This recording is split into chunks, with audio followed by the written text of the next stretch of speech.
Barcelone entre sur le terrain ce samedi pour disputer une nouvelle finale en quête de remporter son deuxième trophée cette saison, et le conflit actuel sera la finale de la Copa del Rey contre le Real Madrid. Et dans cette vidéo nous sommes venus vous apporter des informations qui ne sont pas bonnes pour Barcelone et qui par conséquent profitent au Real Madrid. Eh bien, nous devons d'abord parler de l'excellente nouvelle confirmée aujourd'hui concernant le retour de notre gardien Ter Stegen. Ter Stegen est déjà sorti de l'hôpital et a été officiellement convoqué pour la finale entre Barcelone et le Real Madrid, et a même voyagé avec le reste des joueurs pour ce match. Ter Stegen étant à peine de retour, il ne sera évidemment pas titulaire lors de cette finale face au Real Madrid, il est cependant très probable qu'il ait des opportunités lors des prochains matchs.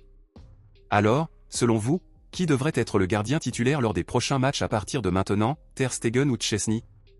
Laissez votre avis ici dans les commentaires. Eh bien, en ce qui concerne ce match entre Barcelone et le Real Madrid, de nombreuses controverses ont lieu en ce moment, impliquant principalement l'arbitre choisi par Copa del Rey pour diriger ce match.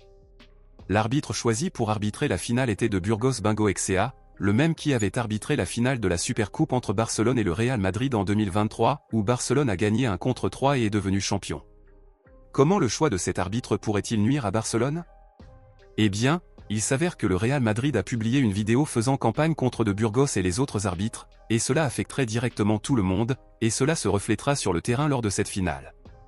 Le Real Madrid met la pression sur l'arbitre de Burgos, affirmant qu'il a toujours voulu leur faire du mal à d'autres occasions, et en conséquence, face à toutes ces controverses, de Burgos a pleuré aujourd'hui lors d'une conférence de presse avant la finale.